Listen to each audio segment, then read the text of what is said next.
Mga kabagis, meron po tayong prutas dito. Sa kabataan ngayon, hindi nito kilala. Hindi na nito nakikita. Puro balat po yan mga kabagis, puro balat. Yan. Sa mga kasing edad ko po at lumaki sa bukid, kilala nila ito.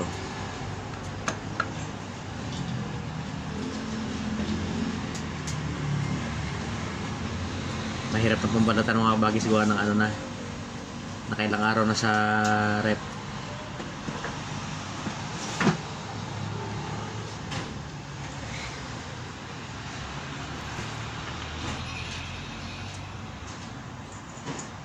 Mahirap na siyang balatan.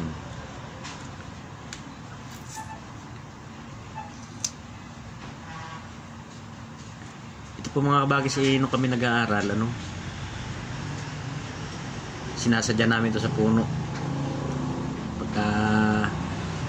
Pagka break time, pinupunta namin ang puno nito. Kahit mataas, inaakit namin yan. Nagdadala kami ng asin para mangain ito. Ayan mga kabagis.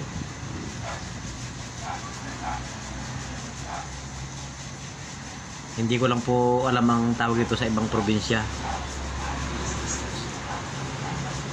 Pero sa amin po sa Quezon, ang tawag nito ay katmun. Katmun yan, katmun. Ito pong ganitong balat, nakakain to. Kailangan mo siyang isawsaw sa asin. Maasim po kasi yan, maasim. Pwede pong panlagay sa sinigang na isda. Ngayon, kaya ko po binalatan mga kabagis. Ano to, hinog na. Susubukan natin itanim yung buto kung tutubo rito sa atin sa Laguna. Bihira po kasi ang puno nito mga kabagis. Malimit itong makita sa mga tabing sapa, tabing ilog.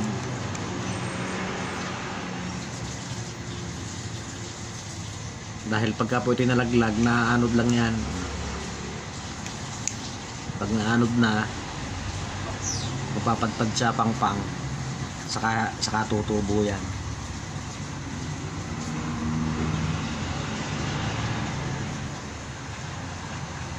Ito po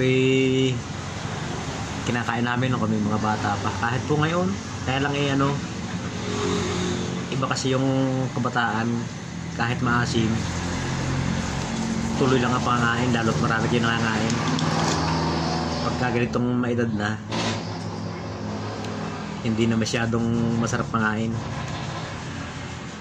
May buto po yung mga kabagis. May buto siya parang kamyas. Titingnan natin kung tutubo. Ayan po ang buto niya.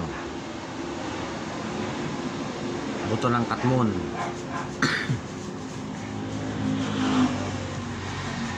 Inuubo ang inyong kabagis dahil sa pagpapalit ng klima. Mabuto po yung mga kabagis. Susubukan natin itanim kung mabubuhay. Para siyang buto ng kamyas.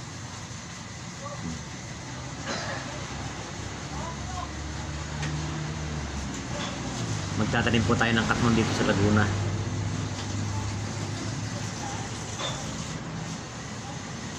Pagka po siya nabalatan, ito ang itsura niya yun. Ganda.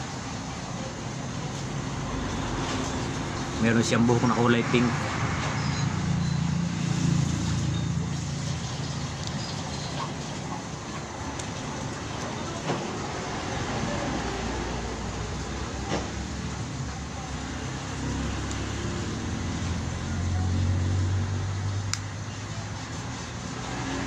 Malutong po yung balat niya mga kabagis. Masarap yung nguya-nguyain.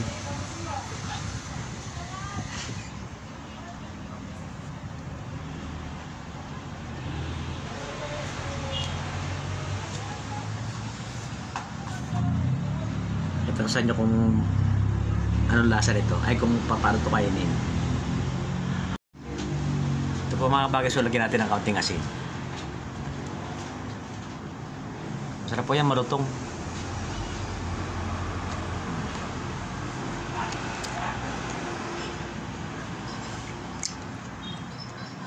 Kailangan po talagang medyo maasim.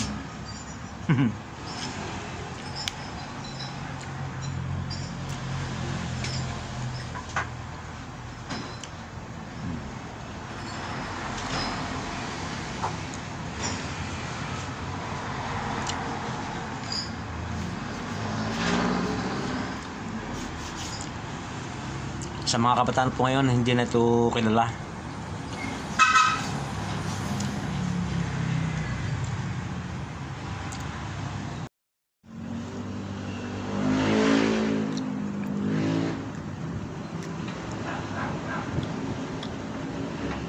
Maasim po talaga mga kabagis. Pang-asim sa isda.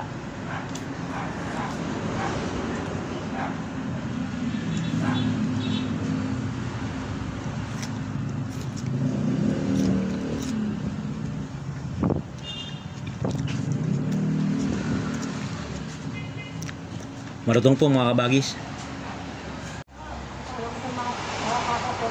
Ayan po mga kabagis, mayroon tayong nakuhang siyam na buto. Itatanim po natin. Ayan mga kabagis. Dito po natin ipupunla yung ating katmon. Anong kukuha mo yan? Ano mo yan? Lama? Mayroon po tayo ditong punlading marang. Sana'y tumubo. Marang o gumihan.